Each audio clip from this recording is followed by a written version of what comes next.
Бұл тендер егерде мамлекеттер чыныгы нукура мыйзам иштеген болсо, бұл тендер деген өзү жакшы нерсе. Жакшы нерсени жаман пайдаланып атабыз да. Туура эмес пайдаланып атабыз. Тендерден утуп ала турган киши утпай, керектүү киши утуп калган учурлар болуп атат. Пайдалуу кишилер утуп калат.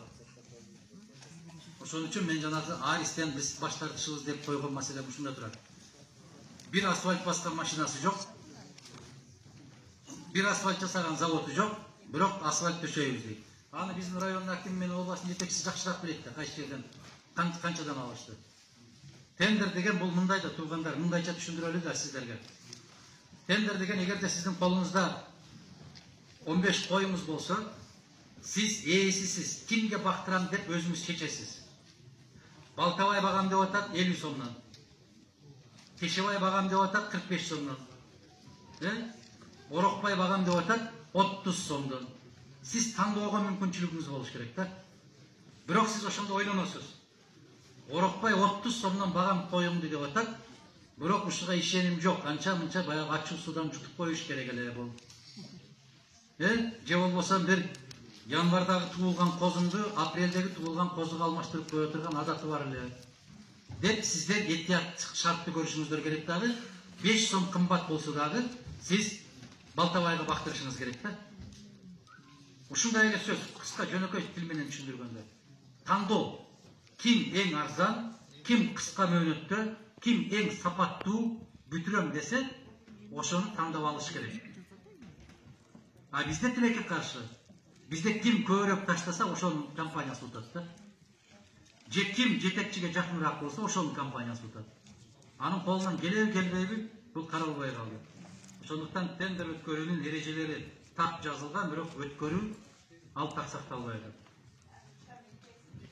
Медицина боюнча, мисалы жергиликтүү врачтар жазып берген выпискалар,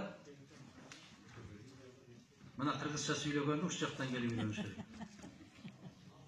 Орусча сүйлөп, дарыгерчилик боюнча айтып атыптыр да, жергиликтүү дарыгерлер жазып берген эмнелерди, жолдомолорду да, же дарт баяндарыбы, выписка деген эмне? Ошко, Бишкекке выпискага дебестен мыйзамдуу деген сунуш киргизип койсоңуздар деп Умардын атасы дейт. Умардын атасы кайсы Умар? Муну келинчеги жазган экен, тергеп жазат да, туурабы? Имандуулуктун белгиси. Ушундай келиндер бар экен, бактылуусуздар. Урматтуу Разаков шаарынын тургундары, Лейек районунун тургундары. Туура айтасыз. Кыз баланын жазганы көрүнүп турат, жигиттер мындай жазбайт, аябай так даңа жазылыптыр, сулуу да жазылыптыр. Эми Умардын апасы сизге жооп берем. Биздин дарыгерлер эгерде ошко деп, жолдомо деп коет да, выписка дегениңиз ошо направлениени айтып атсаңыз керек да. Жолдомо. Эгер ошол жолдомону сиздер жакшынакай кылып жазып мөөрүңүздөрдү басып берген болсоңуздар, Ошко жөнөтөбү, Бишкекке жөнөтөбү, ал жерден кыйшайсыз эле алынат. Эч ким ал жерде албай коет деген түшүнүк жок. Алат сиздердин ушул Баткен областтык ооруканасынан болобу, Разаков шаардык ооруканасынан болобу, алат. Албай койгонго алардын укугу жок. Ошондой. Кет, суроо.